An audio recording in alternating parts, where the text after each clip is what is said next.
अभी हमारे एक साथी संसद के साथी कह के गए हैं कि हमारे मुस्लिमों पे ये किया जाता, मुस्लिमों पे ये किया जाता। मैं कहना चाहती हूं कि क्यों पीड़ा हो रही है तुम्हारे, तो ऊपर बहुत बड़े लोगों का हाथ था। कह दिया जाता कि इनको जमानत दे दो, क्रिमिनल होने के बाद भी उन्हें जमानत मिल जाती है।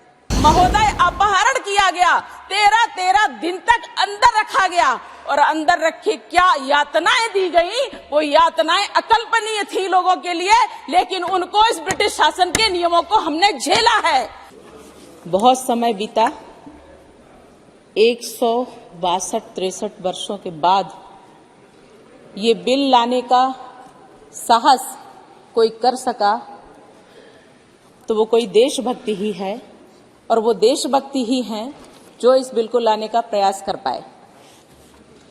इसके लिए जिजीविषा की आवश्यकता होती है, जो जिजीविषा हर किसी व्यक्ति में नहीं होती, और जिसमें होती है वह अपने देश के लिए समर्पित होता है। माननीय अध्यक्ष महोदय जी, ये जो 3 बिल हमारे देश के नाम को बदल करके इंडिया कहने के पश्चात इंडियन कर दिया, और इंडियन कह करके उसको पीनल कोड करके नाम दे दिया, सिर्फ दिखावा था। जो बता दिया ये हमारा है, लेकिन हमारा नहीं, हमारा ही तुम्हारे लिए है। हम अभी भी मालिक हैं और तुम अभी भी गुलाम हो। ये मानसिकता लेकर के ये बिल हमें दे दिए गए थे, लेकिन स्वतंत्रता का मान रखने वाले लोग जो सत्ता पर बैठे वो कभी रख ही नहीं पाए। हमें अधिकार प्राप्त हुआ, स्वतंत्रता का अधिकार प्राप्त हुआ, संविधान का निर्माण हुआ, हमें अधिकार दे दिए गए कि संसद दी गई और हम इस पर नियम बनाए, लेकिन सत्ताधीश उस समय के लोग जो 65 वर्षों तक शासन किए, उन लोगों के अंदर वो जिजीविषा का अभाव था, उनके अंदर देश के प्रति निष्ठा का अभाव था, जिसके कारण आज हम इस ब्रिटिश कानून को बदलने के लिए आए हैं, लेकिन इतने वर्षों तक जिन्होंने झेला है उसकी हमें कल्पना भी नहीं है। हम ये कह रहे थे हम भारतवर्ष में, स्वतंत्र भारत में सांस ले रहे हैं, लेकिन हम स्वतंत्र भारत के कानून के अंतर्गत नहीं है, ये हमें आभास हो रहा था, ये हमें झेलना पड़ रहा था। इतने वर्षों की गुलामी के बाद जब भारत स्वतंत्र हुआ तो क्या हमारे पास ऐसा कौन सी कमी थी जो इतने 65 वर्षों में ये कांग्रेस की सरकार और तत्कालीन जो सरकारें थी वो नहीं कर पाई? क्या कारण था कि इतना समय लग गया? यही मुझे लगता है कि हम गुलामी की मानसिकता से हट करके हम आगे बढ़े हैं। अब हम अपने शुद्ध भारतीय, अपने देश के प्रति सम्मान, अपने देश की आत्मा को छू करके जो अब कानून बनेगा, जो कानून आज बिल आया है ये कानून बनेगा, तब वो भारतीयों के द्वारा, भारतीयों के लिए और भारतीयों के लिए न्याय होगा, तभी हम इसमें न्याय पाएंगे। भारतीय न्याय संहिता 2023, भारतीय नागरिक सुरक्षा संहिता 2023, भारतीय साक्ष्य अधिनियम 2023। महोदय, अब इसमें जब भारतीय लगा है तो दंड भी प्रारंभ में नहीं है। उन्होंने तो हमें सिर्फ दंड देने के लिए प्रारंभ किया था कि इनको दंड संहिता बनाओ और सबसे पहले इन्हें अपराधी घोषित करो, क्योंकि सीआरपीसी जब आया पहले 1898 में था और उसके बाद इन्हीं लोगों की सरकारों में 1973 में बना। 25 वर्षों के बाद, 30 से 30 वर्षों के बाद जब ये कुछ कानून बना पाए तो इन्होंने हमें दिया जल्दी सीआरपीसी। आपकी बात उस सीआरपीसी के अंतर्गत महोदय मैं सिर्फ एक बात कहना चाहूंगी कि कितने साधु संतों ने, अभी हमारे एक साथी संसद के साथी कह के गए हैं कि हमारे मुस्लिमों पे ये किया जाता, मुस्लिमों पे ये किया जाता। मैं कहना चाहती हूं कि क्यों पीड़ा हो रही है तुम्हारे, तो ऊपर बहुत बड़े लोगों का हाथ था। कह दिया जाता कि इनको जमानत दे दो, क्रिमिनल होने के बाद भी उन्हें जमानत मिल जाती है। मैं आज धन्यवाद करती हूं प्रधानमंत्री मोदी जी का, धन्यवाद करती हूं अमित शाह जी का। मैं कुछ कोट करना चाहती हूं महोदय। 1 मिनट में आपका उसमें आप थोड़ा सा मुझे समय दीजिए प्लीज। मैं पहली बार इस बिल पे बोल रही हूं, पहली बार बोल रही हूं। मंत्री जी रिप्लाई करना चाहते हैं। माननीय अमित शाह जी ने कहा,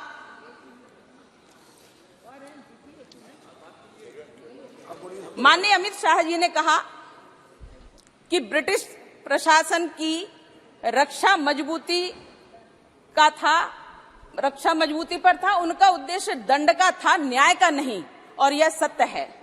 हमने माननीय प्रधानमंत्री मोदी जी का भी एक इंटरव्यू में उनका एक कथन सुना। मोदी जी ने इंटरव्यू में कहा कि जनता हमें जितना अधिकार देगी, जनता हमें जितनी शक्ति देगी, हम उससे बढ़कर के काम करेंगे।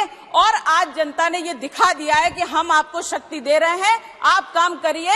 तो ये जनता का साथ और जनता का विकास और सबका साथ होने के साथ ही आज ये दंड का नहीं, आज ये न्याय का प्रावधान आया है हमारे बीच में, और हम उस प्रावधान के अंतर्गत चल रहे हैं। महोदय, बहुत अच्छा ये लग रहा है कि इतने वर्षों बाद ही सही, बहुत सारे कष्टों को झेल करके बहुत लोग आगे आए हैं।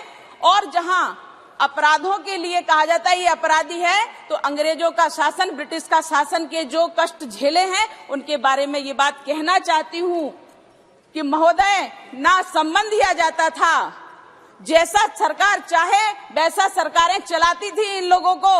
उन करने वाला जितना अपराधी होता है, करवाने वाला भी उससे बड़ा अपराधी होता है। इसलिए महोदय, जब इस प्रकार की बात आती थी तो एक 161 का जो नोटिस दिया जाता है वो भी नहीं दिया गया था।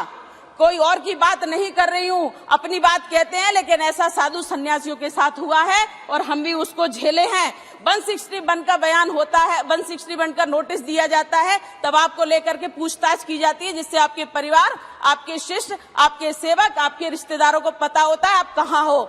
महोदय, अपहरण किया गया, 13 दिन तक अंदर रखा गया, और अंदर रखे क्या यातनाएं दी गई, वो यातनाएं अकल्पनीय थी लोगों के लिए, लेकिन उनको इस ब्रिटिश शासन के नियमों को हमने झेला है और किसी और ने नहीं झेला। महाराज जी, हमने झेला है और हमें झिलवाया गया है। करने वाले लोग तंत्र के थे, करवाने वाले लोग सत्ता के थे। ये कांग्रेसी पूछते हैं कि आज मोदी सरकार ने क्या किया, मोदी सरकार ने क्या किया। मैं बताती हूँ महोदय, कोई भी तंत्र तभी बदलता है जब हम जनमानस की मानसिकता को बदल देते हैं।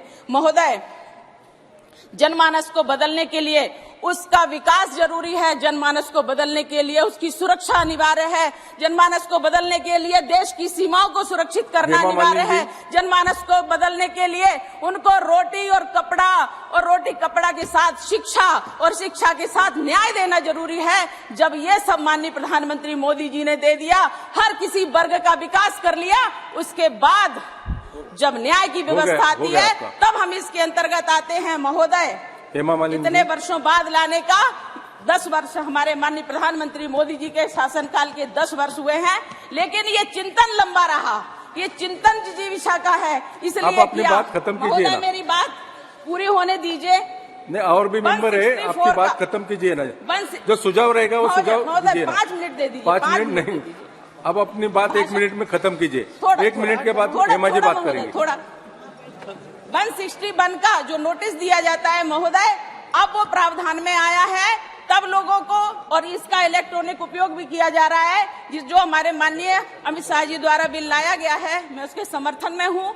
महोदय, 161 में जो इलेक्ट्रॉनिक का उपयोग किया जा रहा है कि हम इलेक्ट्रॉनिक के द्वारा, मोबाइल के द्वारा, ईमेल के द्वारा ये सब चीजें भेजेंगे, तकनीकी का उपयोग किया जा रहा है। 164 का बयान जो जज के सामने होता है, अकेले में होता है, लेकिन उस पर दबाव बना करके पूरा दिलवाया जाता था, जिससे अपराधी छूट जाते थे। महोदय, अब नहीं छूट पाएंगे। हेमा मालिनी, नहीं, और भी मेंबर है, आप अपनी बात जल्दी खत्म कीजिए। चाहती हूँ अंतिम बात खत्म कीजिए। ये हमारा अपना देश है, अपना कानून है और अपना अनुशासन होगा, तब इस देश में सही से विकास हो पाएगा, जिसकी ओर हम चल पड़े हैं। बस इतना ही कहेंगे कि कुछ नियम अंदर इसके लाने की आवश्यकता है कि जो अब किसी और को ना झेलना पड़े। महोदय, जो प्रताड़नाएं दी गई, जिनके लिए कोई कुछ नहीं कर सकता था, अब उन लोगों को सजा हो, ऐसा प्रावधान इसमें आया है। प्रताड़नाओं की असीमितता थी महाराज, उसको हम कह नहीं सकते, इसलिए इनमें सिर्फ ये जो प्रावधान लाया गया है कि जो प्रताड़नाएं होंगी अब उनको भी दंड मिलेगा। तो मैं चाहती हूँ कि अब देश में बदलाव आएगा। Subscribe to Mid Day India. Get direct notifications on all our videos by clicking on the bell icon.